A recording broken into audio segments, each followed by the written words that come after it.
don't fight for one life. We fight for all of them.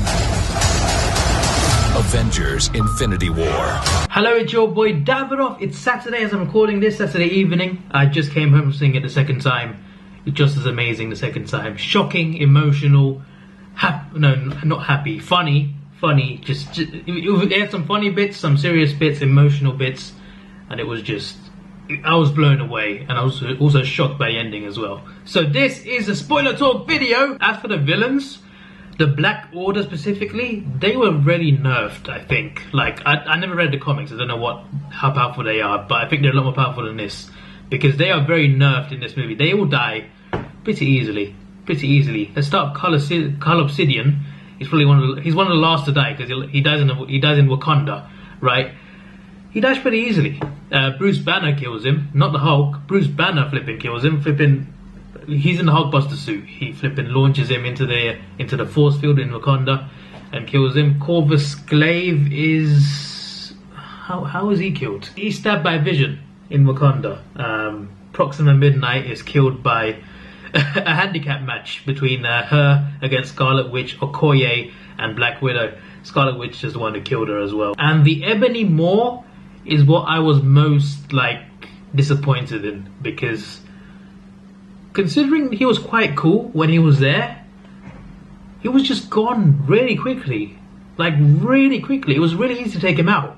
All you had to do is open a little, I don't know, but yeah, the Ebony Maw was just taken out really easily. Basically, Doctor Strange gets captured later on in the movie.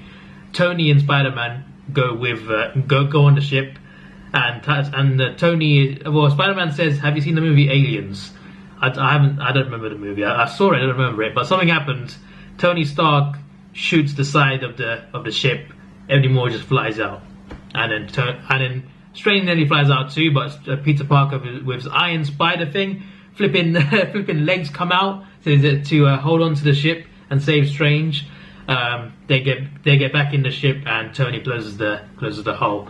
That's how Ebony Maw dies, and it's just he was pretty cool, and for him to just die like that was just crazy. So that's why I don't give this. I don't give any movie a 10, because there's always some problem with it. There's always a problem with every movie that you've ever seen. A movie could be, no movie is perfect for me. Thanos though, he's the real deal. He's very powerful, brutal as well. He does not care. He wants to accomplish his mission. He has the drive and motivation. You could learn a lot from him. Not in terms of the evil stuff he does, but he has that drive to get what he wants, and he doesn't stop until he gets it. But yeah, he's powerful, proper good villain, and that made up for the Black Order being bad. But the movie's not perfect because it had a few faults, and Black Order was one of those faults.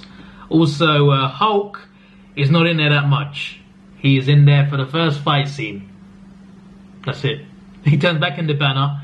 Hulk doesn't want to turn back in. He doesn't want to turn back to Hulk again. He's hiding inside Banner because he's scared of Thanos. And I felt that was another downside, because I felt it could have been awesome to see him smash some people in Wakanda. Let's start Thanos' motivations. He on his planet Titan, they were running out of resources. The planet was doomed, and Thanos came up with a solution. He said, let's kill half the people randomly, not like rich and poor, just randomly selected. Just kill half the people. They called him Madman because, well, if you want to kill half a planet, you're a madman. And they obviously didn't listen to him, and the world was destroyed as he expected. And that's why he has the motivation. The way he sees it, he wants to save the universe. For him, it's saving the universe. For him, going to every planet, wiping out half of everything, half the population of every planet, will help the universe survive. That's just his view on things. So if he gets all the stones and snaps his fingers, it just happens. It starts at the end of Thor Ragnarok, when Thanos' ship comes to the ship that they're on, that they escaped Asgard from. They don't show his ship attacking their ship. They do show it, but they don't really show the main fight scene. When it starts, Asgardians are dead.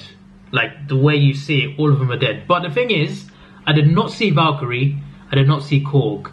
So what I'm thinking is they made a plan, and somehow Valkyrie, Korg, and half the Asgardians probably escaped. I think they probably escaped, because if they died, I think they would have shown it. Honestly, I think they would have shown them dying. We didn't see them at all. I think they escaped using maybe the Space Stone that Loki had, with half the Asgardian population. Maybe they escaped somewhere away, and for some reason Thanos let it go or didn't see it. I guess he wants to kill half, so I guess that would make sense. He has the Power Stone already, the purple Power Stone, which is a very powerful one. I mean, you can wipe out whole planets with that one, just with that one alone. It was obviously on Xandar, and they didn't show like Xandar being destroyed. I guess they didn't need to show it, but yeah, they didn't show Xandar being destroyed. Anyway, Thanos somehow, I mean, he has a lot of knowledge. He somehow knows Loki has a space stone. He somehow knows that 2 stones are on Earth, where the Reality Stone is. He knows where everything is apart from the Soul Stone. So he's very wise. Anyway, Loki's about to give him the Space Stone, but then distracts him because Hulk is there. Hulk just smashes in. He takes out. He doesn't take him out, but he knocks him into a wall. And Col Obsidian wants to fight. He's Black Dwarf, but I think in the MCU he's called Col Obsidian. He's the big guy on the Black Order. He's the Hulk of the Black Order, basically. Except he can't change into a man, but he's the Hulk of the Black Order. And he wants to go and fight Hulk, but Ebony Maw, I think Ebony Maw or Corvus Glaive, I think it's Ebony Maw. He says let him have his fight, let Thanos have his fight, and Thanos overpowers Hulk and just batters him, just absolutely batters him. That was a crazy scene. Completely batters him and floors him. But Heimdall is there. He summons the Bifrost one more time. Somehow it's destroyed on Asgard, but somehow he can summon it one more time, and he uses it to get Hulk to Earth somehow, to teleport him. Sends a Bifrost to Bifrost him straight to Earth, and Thanos can't stop that. And Thanos, well, he says that's a mistake because, well, Banner's gone to Earth now to warn people, and then Thanos kills Heimdall, basically Thor's best friend. I mean, all of Thor's other friends were killed by Hela. Now Thor's best friend, Heimdall, just gets stabbed in the heart. That is a sad moment. That is the moment when Thor cries. When he cries and screams in the trailers, that is the moment. It's not Loki dying, it's a Heimdall dying. And then Thanos gets the Space Stone. It's given to him by Ebony Maw because it was on the floor. Loki dropped it, and then Loki. Thanos wants to send the Black Order to Earth, so he sends. Well, I guess they make a plan, but 2 of them go to New York, 2 go to Glasgow, and I'll get to that in a second. And then Loki. This was like, it wasn't that emotional, but it was quite emotional considering what he meant to Thor. I do love Loki as a villain, but he was a villain. He killed a lot of people. You gotta remember that. But he did redeem himself a bit, but I felt for him because of Thor. Thor cares about him a lot. He's his brother, you know, despite what he's done, despite all they've been through, he cares about his brother. And for Thor to see Loki die, Loki did die, by the way. He tried to, he said, before that he says, I am Loki, Odin's son, Prince of Asgard. He says Odin's son. I think that's the first time he like acknowledges that Odin is his dad, even though it's not his dad. He knows, even though he was adopted, that Odin took him.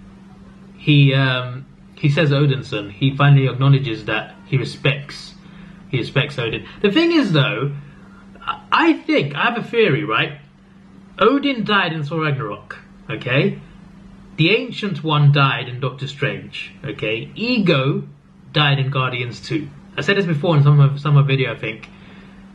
I think Thanos knows that these 3 people died, and I think because they died, he can now move. Loki says Odin's son. He tries to kill Thanos. Thanos has 2 stones already. I mean, he's already the most powerful person in the universe. And he chokes out Loki. Slowly and painfully. They don't show the greatest detail, but they show him being choked out. Thanos just puts Loki on the floor. Smashes him on the floor in front of Thor. All that stuff Thor's gone through in that one scene, man. Traumatized Thor. Thor was just like, he was tied up by metal, by Ebony Maw, and he was made to watch all of that, and that was just emotional. And then they destroy the ship. So yeah, they destroy the ship and they leave. So Banner falls into the sanctum, Doctor Strange's sanctum. Doctor Strange asks Tony Stark for help, just randomly, out of nowhere in a random park. So Tony Stark, Doctor Strange, Bruce, they're all there. They're talking about the Infinity Stones, and Bruce is saying Thanos is coming. This is the end. This is it. The one who sent Loki 6 years ago. That was his army we were fighting. And yeah, Tony's like, this is it. And he also has anxiety. So all his nightmares could be coming true at this point. And Tony Stark tells Banner that the Avengers are broken up because Civil War he wasn't there and Thor wasn't there either, so they don't know that the Avengers broke up over the Accords. The Q ship, I think it's called, the round thing, apparently it's called a Q ship. It looks more round than a Q to me, but apparently it's called a Q ship. The Q ship arrived. Cull Obsidian and Ebony Maw are there. Tony Stark, Doctor Strange, Wong, and Bruce Banner, who can't turn into Hulk because Hulk's too scared to come out. They are there trying to take on, I mean, Banner can't do anything, but the rest of them are trying to take on someone. Did I say someone? I mean Ebony Maw. They have to take on Ebony Maw and Cull Obsidian. And yeah, you just get this battle sequence, amazing battle sequence. Tony takes on Cull Obsidian. Spider-Man comes in and helps out Tony. Doctor Strange takes on Ebony Maw. Strange gets captured. Peter Parker tries to save him. Spider-Man, of course, tries to save him, but he can't save him. They both go up into space with Ebony Maw. Cull Obsidian is teleported. No, with Doctor Strange's magic, is teleported to Mount Everest, which is quite funny. He makes his way back though eventually. Tony goes after Peter and Doctor Strange and Ebony Maw. He needs to go up because Strange has the Time Stone, and well, Stark knows that, of course. Once the Q ship gets into the space atmosphere, Peter Parker, he can't breathe, and eventually though, the Iron Spider suit is released from Avengers facility as Peter Parker is falling, and he falls into the suit basically. Tony Stark tries to parachute him home, but he stays on the ship. Tony's on the ship. Pepper's like, because they're talking earlier, Tony and Pepper were talking when Doctor Strange interrupted, and they're talking about the wedding and having a kid, you see. So it's quite emotional. She was like on the phone to him like, tell me you're not on that ship. Tell me, please come home. Not a good time to be Pepper Potts. But anyway, I think, like, sorry if I get the order wrong because there's so much in it. Sorry if I get the order wrong. Because there's like so many things happening at the same time. So they keep cutting scene to scene. Like, it's not overdone, but it's like, it cuts to one moment you're on Earth, one moment you're on another planet, you know, it just cuts in between. Because it all happens at the same time. So it's all like one timeline, so it has to go in chronological order, and yeah, it will cut between scenes. So I think I'll probably get the order wrong, like the exact order, but I got it to the best that I could. So it cuts to the Guardians at this point. So Ebony Maw has called Doctor Strange, Tony and Peter are on the ship. It cuts to the Guardians, you get their intro. They go to where the Asgardian ship is destroyed. Not Asgardian ship, but the ship that they escaped on, where it's destroyed. They see Thor flying in the air. He's not flying, of course. He's not dead either. He lands on the windshield. Should I call it windshield? Whatever the front of the damn spaceship is called. And he's somehow alive. They wake him up. A few funny moments there, serious moments too. Like he notices that Gamora is Thanos' daughter. He's like, your father killed my brother, and he walks up to her. Like he's gonna do something, then he's like, he pats her on the shoulder, like he says family's gonna be tough, you know. He mentions how his sister was imprisoned by his dad in hell, and she escaped. His dad died. His sister tore his eye out, and he killed her. By the way, I'm gonna skip to like the middle of the movie. Basically, Rocket has an eye that he stole from someone, and he gives Thor his eye. He just put the eye in, and eventually, that's it, he has two eyes again. That brings me to another point. The thing about this movie is, if you look at the trailers, before or after the movie, the trailers make you think one way, but what you get is different. It does not go like exactly the way you will think it will go. Like, it is absolutely crazy how it goes. Like, the trailers really misguide you. They do CGI differently for the trailers in a way to make you think something else is happening, where you're completely getting something else. Some scenes are undersold, some scenes are oversold in the trailers. But yeah, the trailers definitely misguide you because the movie is just so many parts that are different from the trailer, if that makes sense. So before we get to Glasgow, Gamora, what's her name? Sorry, I mean Gamora. Baby Gamora, you get a flashback of Thanos destroying her planet, well, half of the population anyway. Her mother gets taken. Everyone who's around her gets taken, and she asks Thanos, as she's a child at this point, she's like, I don't know, 8 years old or something. She flipped and asked Thanos, where's my mother? And Thanos takes her somewhere. Don't worry, nowhere dangerous. She just takes him like a few steps to the right, to the side of everything. While they're lining, while he's doing that, his army is lining up everyone to die. By the way, the army in this scene with the Chitauri, they're the army from the first Avengers movie. They don't turn up again. Like, obviously they die in the Avengers movie. They all die. So yeah, this was obviously a flashback. So yeah, that has to be said. But yeah, he gives Gamora a weapon, a balanced weapon, perfectly balanced as all things should be. From that quote from the trailer, and she hears everyone dying, but Thanos covers her eyes, and yeah, gives her the knife, and then it cuts to Gamora with the knife, and she mentions to Star-Lord, if Thanos gets me, you need to kill him. You have to kill... Sorry, what? That's not what I meant. If Thanos gets her, he has to kill her. She asked Star-Lord to kill her because it has to happen. Because she knows something, which we find out later on, that she knows where the Soul Stone is. We all guessed where it might be. So many crazy theories. I don't think anyone said Gamora knew where it was. I don't think anyone said that. So then Vision and Scarlet are in Glasgow. That scene where they're in a room in the trailer, that's in Glasgow. They get attacked.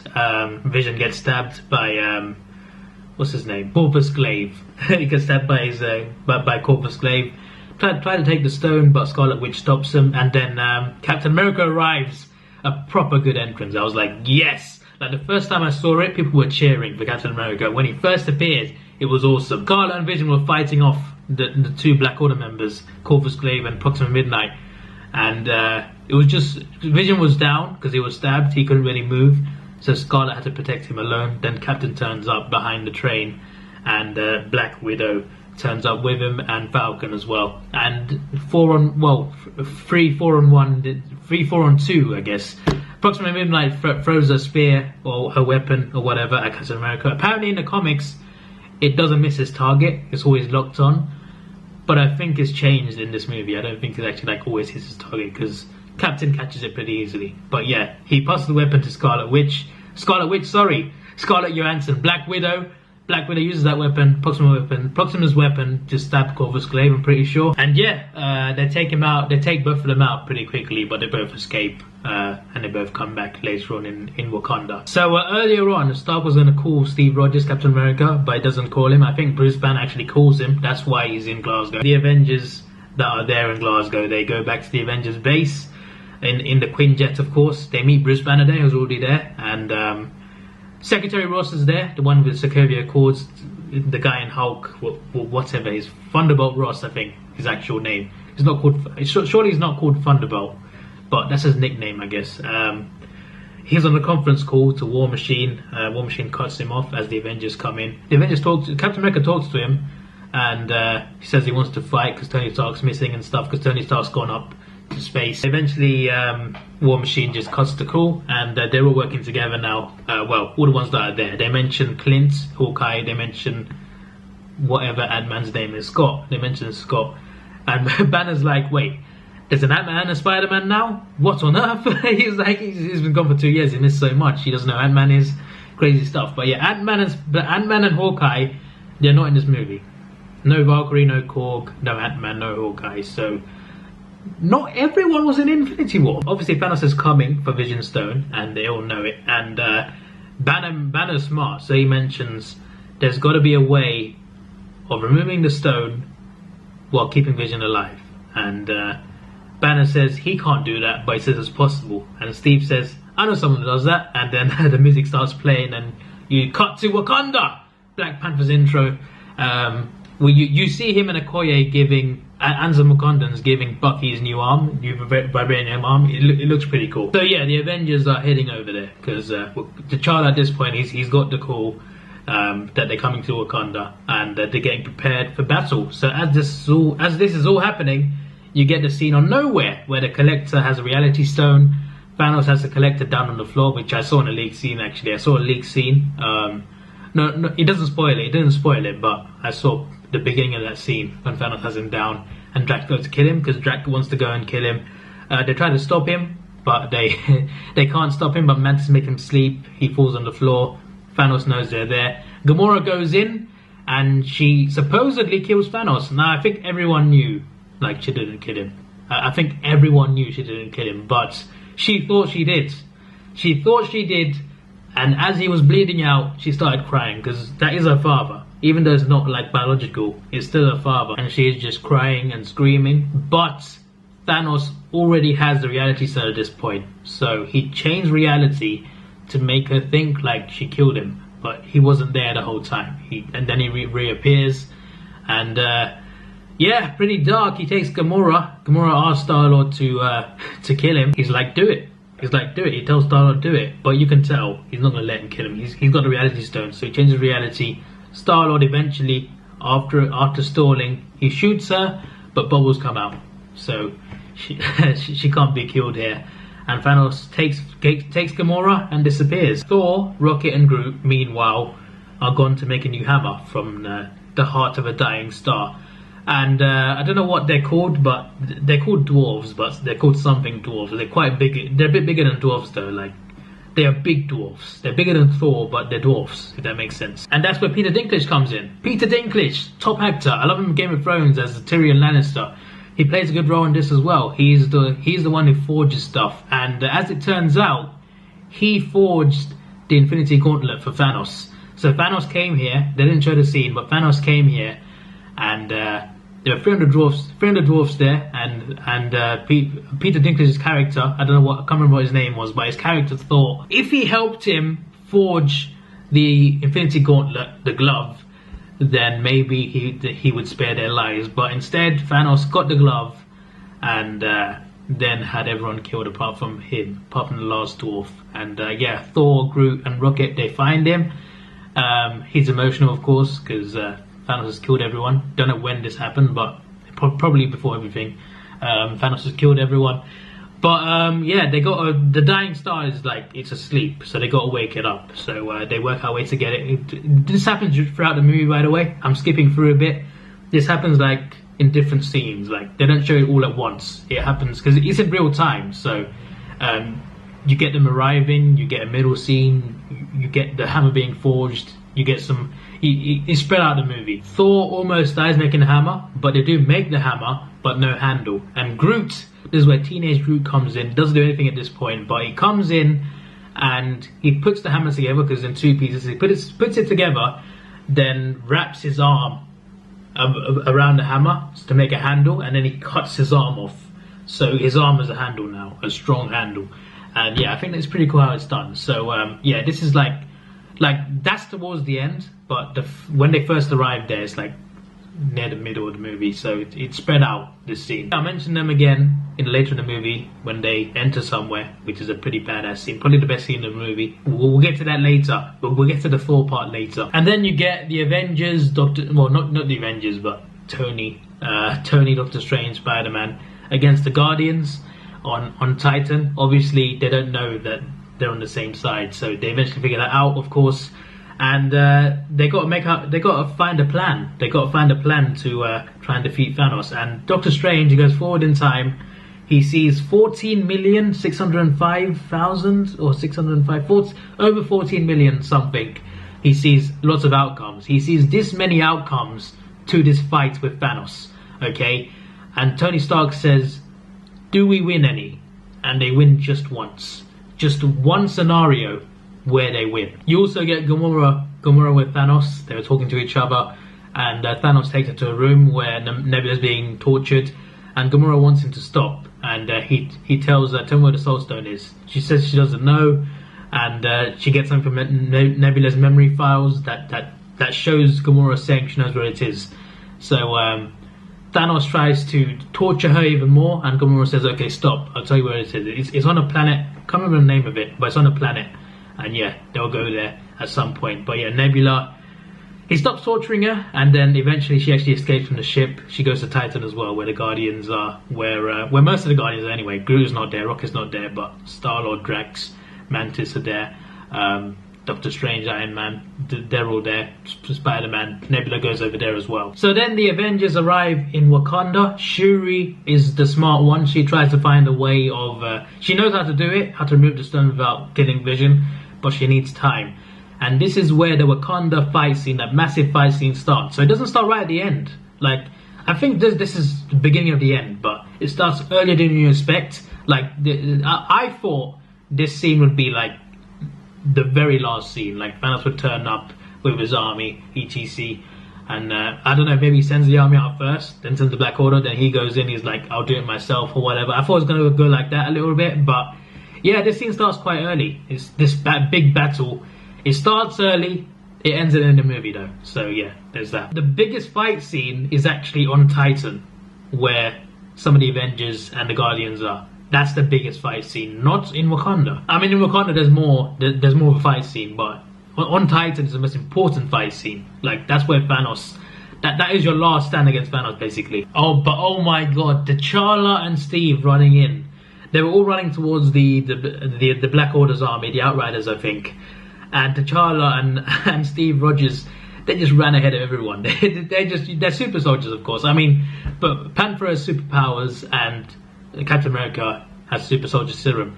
So they're running so fast, no one can keep up with them. So they're like going head first, start fighting, and yeah, it's a pretty cool fight scene. But then it looks like they're losing. The others, the Black Order's army are just way too powerful. And then using the Bifrost, apparently the Stormbreaker hammer summons the Bifrost somehow, and with the Bifrost, I guess Thor comes down, Rocket and Groot. This is the most epic part of the movie. This is just an epic Thor entrance. Like, he was OP. Like in the first two Thor movies, in the Avengers movies, he was not this powerful. Never at any point was he that powerful. But in Thor Ragnarok, and in this movie, especially Infinity War, this was the best Thor has ever been. He is OP. He takes out everyone with ease. Like, him and his hammer. It's a flipping match made in heaven, mate. It's a flipping match made in heaven, because he flipping takes out most of the field just with his hammer. That's it. Just flipping takes everything out. Uses lightning, of course. His eyes light up like Raiden. Has a proper Raiden moment. It's hard to explain, but all I can say is it is just a badass scene. Bring me Thanos! The rage in his eyes, in the emotion. Oh my god.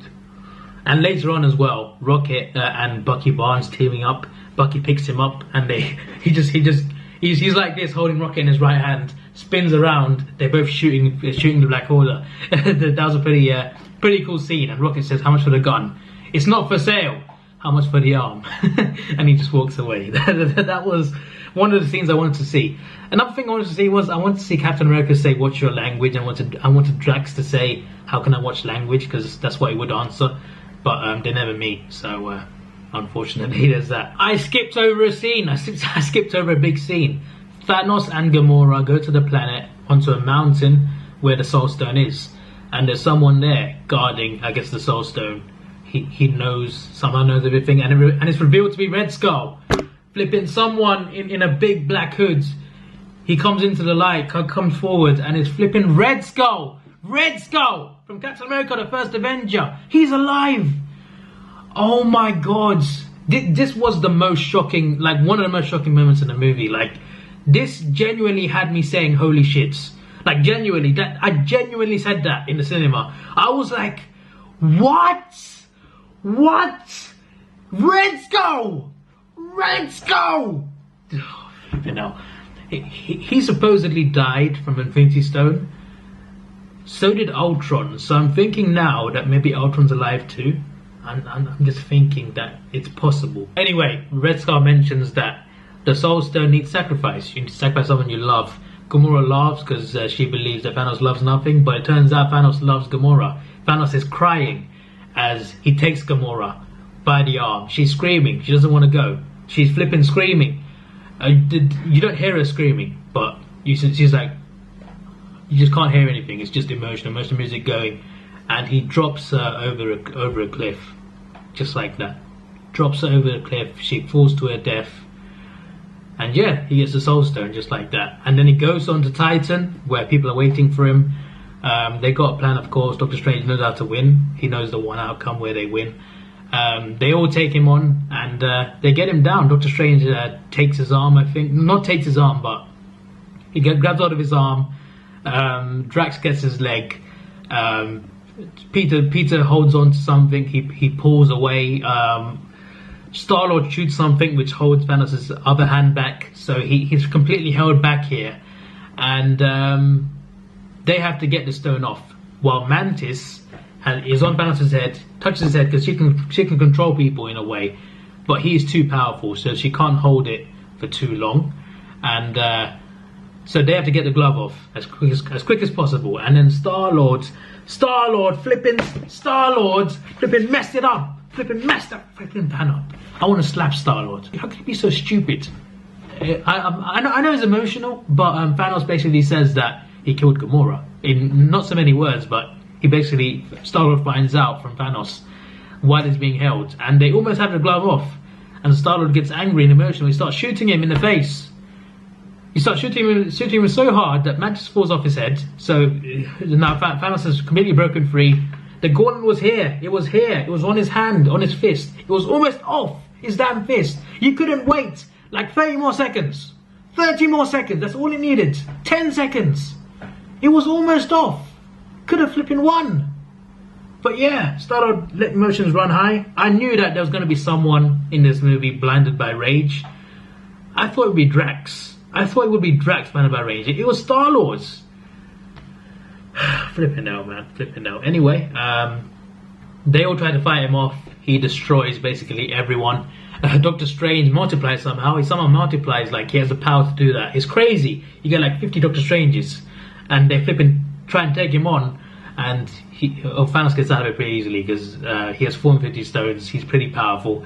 Takes everyone out, and then eventually he stabs Tony Stark, like not through the chest, but through the lower body. And at this point, when I first saw it, I thought, oh my god, he's definitely dying. This is where he's dying. The whole cinema was like, just went silent. Just complete like shock around the cinema. And Doctor Strange, even though he says earlier that he would protect the Time Stone at all costs, that he would sacrifice anyone for the Time Stone, he would do anything to protect it.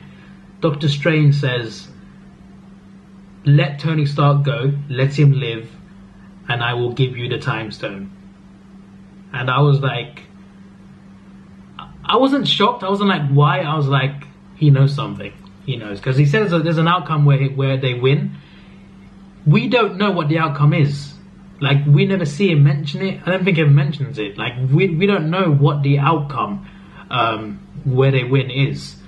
So I think, like, whatever the outcome is, I think he needs Tony Stark alive for it to happen, for them to win. So yeah, it's a bit crazy though, how he'd sacrifice half the universe.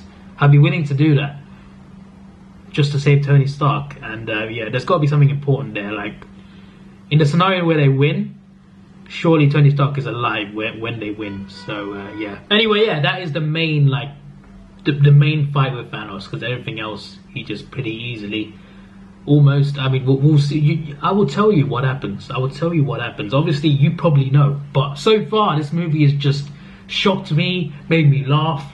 It's just amazing so far, and the ending is just even crazier. So Thanos, he goes to Earth. He has 5 of the stones already. So the Avengers try to take him on. No one can take him out. You see the trailer scene where Captain America tries to hold off Thanos. Doesn't last very long. Thanos knocks him out pretty quickly. Doesn't kill him, but knocks him out pretty quickly. Takes out all the Avengers. Doesn't kill anyone, but takes out all the Avengers. And eventually gets the Scarlet Witch, who destroys Vision's stone. But Thanos has the Time Stone now. Doctor Strange gave it to him. So he uses that stone to bring the Mind Stone back. Like, Vision's dead. Scarlet Witch has killed Vision because, well, she has to. She has to destroy the stone to stop Thanos from getting it. But because Thanos has a Time Stone, he can reverse that. And that's the thing, though. What if you destroy the Time Stone? If you destroy that, surely, like, he can't do anything, right? If that makes sense. I mean, he can still do stuff, but surely he can do something. He reverses time, so Vision has died. He brings Vision back to life, kills Vision again, so Vision's died twice. He gets killed by the woman he loves, but obviously he needs to happen, but he gets killed by the woman he loves. Then he wakes up again just to get murdered. He flipping died twice in the movie. That is brutal. Thanos gets all 6 stones in his glove, but Thor tries to stop him. Thor is obviously very powerful at this point. He has his Raiden moment. Flipping eyes light up. Flipping throws his hammer. His hammer flipping powers through everything somehow. I think that hammer is very powerful. It has a blade, of course, on the side, like an axe. It's a hammer axe in a way. He stabs Thanos in the heart. I don't know if it hits his heart, but it stabs Thanos in the heart, and it was like, whoa, has Thor done it? Has Thor killed him? Because if anyone's going to kill Thanos at this point, it's Thor, because he's the most powerful person. And it's personal for him as well now. Like, before the movie, I would have said the one to kill him should be Drax, Gamora, or Nebula. And because of the emotional value. But now Thor as well deserves to kill him too. And at one point you think he has him, but then Thanos says, You should have gone for the head. Snaps his fingers. And the screen just cuts to white. Doesn't end there though.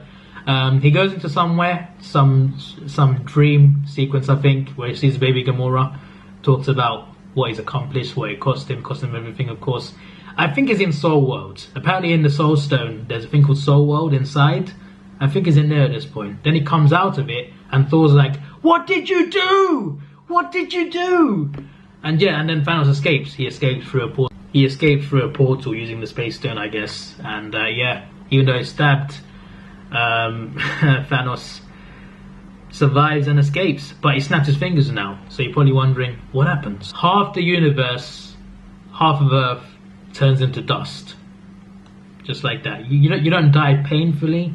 You just turn into dust and you disappear. Just some brown dust thing. You just disappear, just vanish. Bucky disappears first, then T'Challa, Falcon, most of the Wakandan army, like everyone apart from like M'Baku and Dora Milaje, they all survive. Apart from that, most of the Wakandans they're just gone. Like the army, I mean, I don't know where the city is, but the army mostly, the majority, 90% are just gone, just like that. Groot dies as well. Groot disappears. Rocket's like, no. He sees it happening. Rocket's like, no, not you two. That is just emotional. Rocket earlier, when he talks to Thor about Thor's lost everything, that is like a nothing to lose. Rocket says, I have a lot to lose. And that line hits hard more now, because he lost everything. Because all the Guardians died on Titan as well. Star-Lord flipping... Well, what's the order? Well, first of all, Scarlet Witch goes as well. Scarlet Witch goes. On Titan, all the Guardians go. All of them. Literally all of them. Yeah, sorry, Nebula's alive as well. Nebula is still alive. Strange says to Tony Stark, it's the only way. So I guess Strange somehow knows like how they can win, but can't tell him anymore because he's vanished as well. Doctor Strange also vanishes after saying it's the only way. So I think Doctor Strange is part of the plan. And I think we'll see in Avengers 4 what happens, because I think there'll be more characters. I think Ant-Man or Hawkeye will be there in Avengers 4 to try and fix the mess.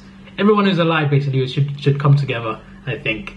And probably a new hero who I mentioned in a bit, who was teased in the end credit scene. And then this was the most emotional and sad death of the movie. Spider-Man. Your biggest character. For him to die like that, like everyone vanishes first on Titan apart from Tony and Peter. And Peter's like, Mr. Stark, I don't feel so good. And then he starts crying a bit. He's scared. He's in tears. I don't want to go. He falls into Tony's arms. I don't want to go. Oh, it just hits hard, man. It just flipping hits you hard. And he's on the floor and he's like, I'm sorry. And he just vanishes. He's just a kid. You know, he's Spider-Man. He's just a kid who goes to school. And he's flipping... How harsh is that? Every Avenger, apart from the OG team, like the original Avengers are all alive. War Machine is alive. And that's it from the Avengers. And every Guardian, apart from Rocket, is dead. So Rocket is the only Guardian alive. The rest of the Guardians are dead. They vanished, basically. I mean, Gamora got murdered. Doctor Strange, Spider-Man, they're all gone. They're all vanished. And Thanos... It costs Thanos, and he's sitting somewhere, I don't know where, Soul World or somewhere else. I don't flipping know. He's gone somewhere peaceful, and he's just sitting there like, I've done it. Don't know where the gauntlet is, but yeah. Then the movie ends. An amazing and crazy movie for many reasons. It was shocking, emotional, funny. Said this before, but yeah, it gives you all the kinds of feels. I think some people cried as well. Like one guy collapsed, I think. Like not where I am, but I saw on the internet on Twitter. I think someone collapsed in the cinema after the ending. The ending hit a lot of people hard. Just the whole climax of it, from the Titan fights up to the end of the movie, it was just vicious. I could say, and it's crazy. It's just brutal. The darkest Marvel movie probably. I mean, even DC would be like, whoa, calm down here. Even Batman will be like, okay, now that's just not cool. Almost everyone is dead. More than a handful, a bit more than a handful alive. I guess they'll be the team in Avengers 4 along with Ant-Man, Hawkeye, who will try and fix this mess, along with Captain Marvel, who is revealed, not revealed, but teased in the end credit scene. Not end credits, after credit scene. There's only one credit scene right at the end after all the credits. It cuts to Nick Fury and Mariah Hill driving along, and a car crashes, and they go to help, and there's no one in the car, because this is when people start vanishing. It's not just the heroes, it's half the population. So 3.5 billion people are just vanishing. So helicopters falling out of the sky, cars crashing, people vanishing, just, it's all happening. And Mariah Hill disappears. She starts vanishing, and Nick Fury's like, oh no. He gets some pager thing, whatever it is, some caller thing. He has to send something. He has to send a signal, send a distress signal out to someone, and he vanishes. And he's like, mother, as he's vanishing. That's typical Samuel Jackson line, and he couldn't say the whole line, but it was done pretty well. He vanishes as well, and he drops that thing that he was holding, and but the message is sending a distress call, I guess, and it cuts to that device. It says sending, then it comes up with a logo, and it's the logo for Captain Marvel. And yeah, if you don't know who that is, neither do I, to be honest. Like, I did not know anything about Captain Marvel, like, before she was announced that they were doing a movie on her. I don't know anything about her. I don't know what her powers are, where she comes from. It was the same with Doctor Strange as well. So and then I saw his movie, and I loved his character. So Captain Marvel coming out in February, I think. Next February. So that takes part in the 80s. Samuel Jackson will be in it as well. It'll be a prequel. Coulson will be in it. Agent Coulson will be in it, and Ronan from Guardians of the Galaxy, the purple Kree villain, he will be in the villain. He will be in the villain. He will be in Captain Marvel. He wasn't purple. He was blue. He was blue. The villain of the Guardians of the Galaxy villain, that big blue guy. He's going to be in Captain Marvel, because apparently it's like a prequel type movie. It's taking place in the 80s or 90s, and yeah, it involves Skrulls. It involves a war between Skrulls and Kree, and Captain Marvel is there as well. Nick Fury's there. Coulson is there. So yeah, gonna be interesting. But I guess it introduces like what happens to Nick's eye, and introduces Captain Marvel, of course. And I guess she will show up in Avengers 4, because Nick Fury sent out a signal. So I'm guessing like Avengers 4 like will start with the vanishing stuff. More people will just disappear. I think Hawkeye's family will go as well. I have a feeling it will. I think that will change him. That will make him turn into Ronin, who he turns into apparently in the comics. I guess everyone who's alive along with Captain Marvel will be the team. I can't wait to see Captain Marvel and Thor team up. That could be cool. I don't know her, but apparently she's powerful. Apparently she's very powerful, so I'm looking forward to when she meets Thor especially. But yeah, they're going to have to team up in Avengers 4. Maybe time travel. I mean, they got to fix this somehow, right? They got to time travel or find Thanos or whatever they got to do. We'll see what happens. So yeah, we'll see next year. But first, Ant-Man and the Wasp in June. Then Captain Marvel in February. Then Avengers 4 next year. It's not got a title, so I don't know what the title will be. Hopefully a good title. And yeah, looking forward to what they do. Could be called anything. End of the Avengers, Endgame, Infinity Gauntlet, New Beginnings. I don't know. I don't flipping know. But I think more will die in Avengers 4. Like, I think people will come back. Like, people resurrected somehow. They'll find a way. Maybe time travel or something else. They'll find a way to bring people back. Like, Black Panther won't stay dead. Spider-Man won't stay dead, I don't think. Doctor Strange won't stay dead. They will find a way to bring them back. Most of them anyway, not all of them. But I think some will die in the process. Like, I think Captain America will die. I think he'll die fighting Thanos somehow. He'll find his way into one-on-one with Thanos somehow. I think he will take him out, and he won't. Captain America stands in his way.